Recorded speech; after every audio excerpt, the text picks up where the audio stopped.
Movie की शुरुआत एक जंग के मंजर से होती है जहाँ सब अपनी जान बचाकर भाग रहे थे। तभी एक केव में टेम्पल का हेड एक लड़की सेरेन को एक स्टोन छुपाकर देता है और उसे संग हिल में पैलाडिन तक पहुँचने का कहता है। सेरेन वहाँ से भाग जाती है जहाँ रास्ते में उसे उसकी बहन टीला मिलती है। टीला एक प्रीस्टेस है और हीलर है। सेरेन के जाने के बाद ओघर के कुछ लोग आकर स्टोन के बारे में पूछते हैं, लेकिन वो उसे कुछ नहीं बताता। इस पर वो उसकी सारी मेमोरी ड्रेन करके पता कर लेता है कि सेरेन वो स्टोन लेकर संग हिल गई है। उधर सेरेन के सामने एक स्टोन मॉन्स्टर आ जाता है जो टीला को नीचे गिरा देता है और सेरेन टीला को भागने का कहती है ताकि वो जाके मदद ला सके। नेक्स्ट सीन में एक लड़की मैरिक दिखाई जाती है जो एक मैजिशियन और स्लेव है। मैरिक की टांग पे चोट लगी है जिसकी वजह से वो सही चल नहीं सकती। मैरिक अपने दोस्त ईगन के साथ कुछ मैजिक ट्रिक्स ट्राई कर रही थी जब वहाँ उसका ओनर आ जाता है जो मैरिक पर बहुत जुल्म करता है।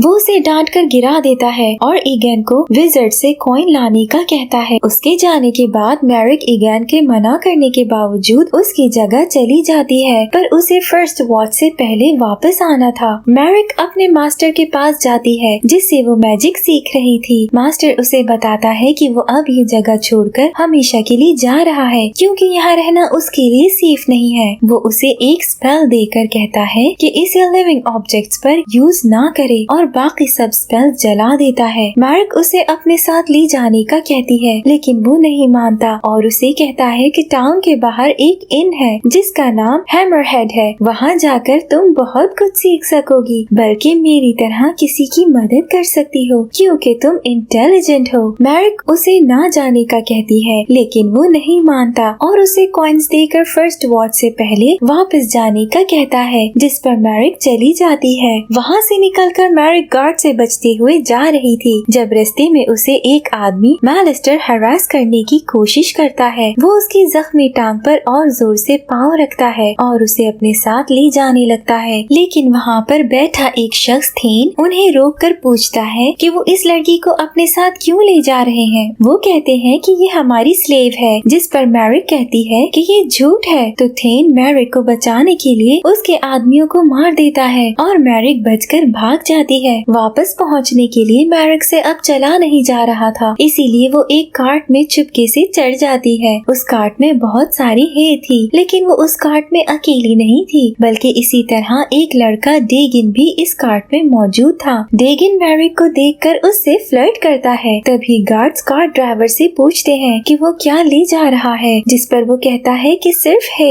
गार्ड्स चेक करने के लिए अंदर तलवार मार कर देखते हैं, जिस पर डेगिन और मैरिक बच जाते हैं और वहाँ से चले जाते हैं। आगे जाकर डेगिन कार्ट से उतर जाता है, लेकिन वो मैरिक के कॉइन्स चोरी कर लेता है और उसे गार्ड्स पकड़ लेते हैं। मैरिक डेगिन को कपड़ा उठाकर देख रही थी कि गार्ड्स उसे भी पकड़ लेते हैं। शाम होने पर वो गार्ड्स मैरिक को पकड़कर उसके ओनर के पास ले जाते हैं और उसकी गर्दन पर मार्क दिखाते हैं, जिससे ओनर पहचान लेता है कि ये मैरिक ही है। वो गुस्से में मैरिक से अपने कॉइन्स के बारे में पूछता है, जिस पर वो बताती है कि वो चोरी हो गए, लेकिन वो यकीन नहीं करता और उसे बेल्ट से बुरी तरह मारने लगता है। अंदर ईगन ये आवाजें सुनकर रोने लगता है क्योंकि वो उसकी मदद नहीं कर सकता था। मैरिक अपने मैजिक से उसे बेहोश कर देती है और अंदर आ जाती है। ईगन वहाँ से उसे भगाने में उसकी मदद करता है और उसे भागने के लिए एक स्पेशल शूज देता है जो उसने खुद बनाए थे। ये देखकर मैरिक बहुत खुश होती है और उसे हक करके थैंक्स बोलकर वहाँ से चली जाती है। रास्ते में उसे थेन एक पिंजरे में लटका नजर आता है, लेकिन वो उसे इग्नोर करके हैमरहेड की तरफ बढ़ जाती है। हैमरहेड पहुंचकर मैरिक एक नया माहौल देखती है। वहाँ बहुत रश होता है, जिसमें मैरिक को ओनर ओरेन तक पहुँचने का मौका नहीं मिल पा रहा था। फाइनली वो उस तक पहुँचकर उसे बताती है कि वो एक मैजिशियन है और उसे कुछ एडवेंचरिंग टास्क चाहिए, जिस पर वो उसकी कोई मदद नहीं करता और उसे वहाँ से जाने का कहता है। तभी वहाँ टीला आ जाती है जो उनसे अपनी बहन सेरेन की मदद करने के लिए कहती है और बदले में 200 सिल्वर देने का कहती है, लेकिन ये सुनकर कोई उसकी मदद के लिए तैयार नहीं होता और सब उसका मजाक उड़ाते हैं। मैरिक वहाँ से निकलकर टीला के पास जाती है और उसे कहती है कि वो उसकी मदद करेगी, लेकिन टीला कहती है कि वो लोग डेंजरस है और ये काम तुम अकेली लड़की का नहीं। ये सुनकर मैरिक कहती है कि उसके पास टीम है है और उसके अलावा कोई और उसकी मदद नहीं करेगा। टीला मैरिक को चेक करने के लिए उसके माथे पर हाथ रखती है, जिससे उसे मैरिक के बारे में अच्छी वाइब्स आती हैं और वो मान जाती है और उसे कहती है कि मैरिक अपनी टीम के साथ उसे कल सुबह स्टोन सर्कल पर मिले। टीला के जाने के बाद मैरिक थेन के पास जाती है और उसे केज से निकालने की कोशिश करती है, लेकिन उससे पहले वो उससे ओथ लेती है कि वो उसकी मदद करेगा। थेन एक फॉर्मर सोल्जर था, इसीलिए वो मान जाता है और मैरिक उसे फ्री कर देती है, लेकिन गार्ड्स देख लेते हैं। मैरिक भाग जाती है और थेन उन गार्ड्स को मार देता है। फिर वो दोनों मिलकर डेगिन के पास जाते हैं, जो एक रूम में किसी लड़की के साथ होता है और वहाँ से छुपकर उसकी विंडो से निकलता है, लेकिन मैरिक और थेन उसे पकड़ लेते हैं, जिस पर डेगिन ऐसी एक्टिंग करता है जैसे उसे मैरिक याद नहीं, लेकिन वो उस पर पाँव रखती है, जिससे वो सच बोल देता है। ऊपर खिड़की पर उस लड़की का हस्बैंड आ जाता है, जो डेगिन को बुरा भला बोल रहा था। डेगिन उठकर मैरिक के गले पर छुरी रखकर पूछता है कि मुझे तुम्हारी मदद करने का क्या मिलेगा। मैरिक कहती है 50 सिल्वर, लेकिन वो 75 सिल्वर पर डील डन करके वहाँ से भाग जाते हैं। अगली सुबह वो तीनों टीला से मिलते हैं, जहाँ डेगिन टीला को देखकर उसके साथ भी फ्लर्ट करता है, लेकिन टीला को इनसे ज्यादा अच्छी उम्मीद नहीं होती, क्योंकि वो तादाद में कम है और उनके पास एक्सपीरियंस भी नहीं है। वो चारों आगे बढ़कर ओगर्स के पास पहुँच जाते हैं और सेरिन को बचाने के लिए एक प्लान बनाते हैं। प्लान के मुताबिक डेगिन पानी में तैरता हुआ केज में बंद सेरिन को बचा लेता है, लेकिन वो लड़की सेरिन नहीं होती और इस बात का एहसास टीला को डेगिन के जाने के बाद हुआ, लेकिन तब तक बहुत देर हो चुकी थी, क्योंकि डेगिन अब खतरे में जा चुका था। वो ओगर्स के पास पहुंच चुका था। वो उस लड़की को बाहर निकालकर उस ओगर को मार के वहाँ से भाग जाता है। डेगिन को बचाने के लिए टीला, थेन और मैरिक डिस्ट्रैक्शन क्रिएट करते हैं। वो उन ओगर से लड़ते हैं, लेकिन वो बहुत ज्यादा थे, इसीलिए मैरिक अपने मैजिक से उन सब को गिरा देती है। पर इस लड़ाई में थेन बहुत बुरी तरह जख्मी हो जाता है। वो लोग किसी तरह वहाँ से भाग जाते हैं। मैरिक और टीला थेन को सहारा देते हुए भागते हैं, जबकि डेगिन पीछे से सबसे लड़ता हुआ आगे बढ़ता है। रास्ते में थेन को एक एरो लग जाता है, जिससे उसकी हालत और बुरी हो जाती है। उसे देख वो सब उन ओगर से बचते हुए एक केव में छुप जाते हैं। उनके दूर जाने के बाद टीला अपनी पावर से थेन के जख्म को हील करती है, जिसे देखकर मैरिक डर जाती है। दर्द की शिद्दत कम होने के बाद थेन टीला की तारीफ करता है और उसका शुक्रिया अदा करता है। थेन रेस्ट कर रहा था जब मैरिक को उसी केव में एक संदूक में से ज्वेलरी और होली चीजें मिलती हैं, जिसके बारे में डेगिन जानता था। वही बात करते हुए डेगिन और मैरिक के दरमियान एक इंटेंस सीन क्रिएट होता है और वो किस करने लगते हैं, लेकिन मैरिक उठकर चली जाती है। थोड़ी देर बाद सब बैठे थे जब डेगिन टीला से कहता है कि मैंने प्लान के मुताबिक तुम्हारी बहन को बचाने की कोशिश की और अपनी जान पर खेला, इसीलिए मेरे लिए ये मिशन यहीं ओवर होता है। तुम मुझे मेरे हिस्से का सिल्वर दो और मुझे जाने दो। लेकिन टीला कहती है कि अभी तक उसकी बहन नहीं मिली और उसे सबकी जरूरत है, लेकिन डेगिन मजीद किसी खतरे में अपनी जान डालने से मना करके गुस्से से वहाँ से चला जाता है। मैरिक उसे रोकने उसके पीछे जाती है और बाहर ओगर्स को देखती है। डेगिन उसे मिलता है और उसे भी अपने साथ जाने की ऑफर करता है, लेकिन मैरिक नहीं मानती और ओगर से बचते हुए वापस केव में आ जाती है। रात को सब सो रहे थे जब मैरिक अपनी टांग अपने मैजिक से ठीक करने की कोशिश करती है, लेकिन कामयाब नहीं होती। टीला की आंख खुलती है, जिस पर वो उठकर मैरिक के पास आती है और उसे टांग हील करने का कहती है। टीला उसकी टांग हील करने की कोशिश करती है, लेकिन वो नहीं कर पाती और मैरिक को बताती है कि ऐसा गॉडेस नहीं चाहती, इसीलिए ये ठीक नहीं हो रही। ये सुनकर मैरिक को बहुत बुरा लगता है और वो गुस्से में आ जाती है। वो गुस्से में ईगैन का दिया हुआ स्पेशल शू जला देती है, जिसे टीला निकाल लेती है। अगली सुबह वो तीनों फिर से अपने मिशन पर निकलते हैं और रास्ते में इर्द गिर्द के हालात देखते हैं। रास्ते में डेगिन के बारे में बात करते हुए टीला कहती है कि गॉडेस की हर चीज का कोई पर्पस होता है, इसीलिए डेगिन के जाने में भी कोई भलाई होगी। ये सुनकर मैरिक गुस्से में आ जाती है और कहती है कि तुम्हारी गॉडेस को शायद मैं पसंद नहीं, इसीलिए उसने आज तक मेरे साथ अच्छा नहीं किया। मेरे ख्याल से डेगिन सही कह रहा था कि हमें बिला वजह ही खतरे में नहीं पड़ना चाहिए। ये कहकर मैरिक भी गुस्से से डेगिन के पास जाने लगती है, लेकिन तभी उन्हें किसी की आवाज आती है। ये ओगर्स मॉन्स्टर्स हैं। वो लोग उससे बचकर भागते हैं। टीला उससे आई कांटेक्ट करने से मना करती है क्योंकि वो इससे अंधा कर देता है। उससे भागते हुए मैरिक गिर जाती है जो कुछ मैजिकल पाउडर निकालकर उस पर फेंकती है और वहाँ से भाग जाती है। भागते भागते वो लोग एक स्नोई फॉरेस्ट में आ जाते हैं। मैरिक के गिरने की वजह से उसकी टांग अब काम नहीं कर रही थी और वो भाग नहीं पा रही थी। टीला फौरन जाकर दरख्तों में छुप जाती है और थेन मैरिक को उठाकर भागने लगता है, लेकिन वहाँ वही स्टोन मॉन्स्टर आ जाता है जो सेरेन को उठाकर ले गया था। वो थेन को मार के नीचे गिरा देता है जिससे मैरिक भी गिर जाती है। टीला भागी हुई थेन के पास आती है और मैरिक को वहाँ से भागकर स्टोन ढूंढने का कहती है। मैरिक कंफ्यूजन में इधर उधर देखती है तो उसे नीचे एक लॉकेट गिरा मिलता है जिस पर एक आउल बना होता है। मैरिक खुद गॉडेस से बात करने की कोशिश करती है लेकिन उसे कोई अच्छा रिस्पॉन्स नहीं मिलता और वो गुस्से से लॉकेट फेंक कर चली जाती है। अब मैरिक उस मॉन्स्टर से बचकर पूरा दिन अकेले सफर करके रात तक डेगन को ढूंढ लेती है जिसे ओगर्स ने पकड़कर बांध दिया था। मैरिक उसे बचाने के लिए अपने मैजिक से उनकी आग में एक सांप बना देती है। वो सब उस सांप से लड़ने लगते हैं। पीछे से मैरिक डेगन को खोलकर वहाँ से भाग जाती है। एक सेफ जगह पहुंचकर मैरिक उसे बताती है कि उसे थेन और टीला को भी सेव करना होगा, जिस पर डेगन मान जाता है। अगले दिन वो लोग ओगर के केव तक पहुंच जाते हैं। वहां पहुंचकर उन्हें एक शख्स कुछ पत्थरों के पीछे मिलता है जो बहुत शोर कर रहा था। वहां उन्हें सेरेन भी मिल जाती है जो डेगन को स्टोन देकर वहां से जाने का कहती है। इतने में स्टोन मॉन्स्टर अंदर आ जाता है। वो दोनों छुप जाते हैं। स्टोन मॉन्स्टर उस बंदे को उठाकर ले जाता है। उन्हें उधर ही टीला और थेन भी मिल जाते हैं। मैरिक उन्हें वहाँ से निकालने के लिए टीला के साथ मिलकर एक मैजिक करती है और वो दोनों बाहर आ जाते हैं। फिर वो सब मिलकर सेरेन को बाहर निकालते हैं और इतने में मॉन्स्टर अंदर आ जाता है। मॉन्स्टर से लड़ते हुए वो थेन को एक स्टोन मार देता है जिससे थेन फिर से जख्मी हो जाता है। डेगन उसे एक एरो मार के भाग जाता है। वो लोग उसी केव में कुछ रोशनी देकर आगे बढ़ते हैं लेकिन वहाँ से निकलना मुश्किल था। सेरेन थेन को हील करती है। मैरिक मैजिक स्पेल पढ़कर स्टोन मॉन्स्टर को एक चाकू मारती है जिससे वो बेहोश हो जाता है। टीला आग से स्पाइडर्स को जलाकर वहाँ से भाग जाती है। वो सब वहाँ से भागने लगते हैं लेकिन मॉन्स्टर उठ जाता है। वो उसका मुकाबला करने लगते हैं लेकिन मॉन्स्टर सबको एक एक करके गिरा देता है और मैरिक की टांग पर पाँव रख देता है। तभी मैरिक हिम्मत करके पाउडर उस पर फेंकती है और एक स्टिक पकड़कर उसकी आंख में मारती है। इससे मॉन्स्टर तड़पता हुआ मर जाता है। मैरिक डेगन के पास आती है और टीला थेन के पास। एक दूसरे को उठाते सहारा देते वो लोग खुशी से वहाँ से चले जाते हैं। वहाँ से निकलकर वो सब हैमरहेड आते हैं और मैरिक ओरेन को आकर अपनी अचीवमेंट के बारे में बताती है जिसके बदले में ओरेन उसे सिर्फ फ्री ड्रिंक देता है लेकिन मैरिक उस पर भी खुश हो जाती है। दूसरी तरफ सेरेन टीला को सी ऑफ करती है क्योंकि वो ये स्टोन संग हिल देने जा रही थी। टीला के कहने के बावजूद भी वो अकेले ही जाती है क्योंकि वो किसी से नहीं डरती। थेन, डेगन, टीला और मैरिक हैमरहेड में सुकून से बैठे ड्रिंक एंजॉय करते हैं। लास्ट सीन में एक आदमी मास्क पहने सर पर हाथ रखता है और अपनी आंखें खोलता है तो उसकी आंखें आम इंसान जैसी नहीं बल्कि किसी स्पेशल क्रीचर जैसी थी। यही ये मूवी इस सस्पेंस के साथ एंड हो जाती है।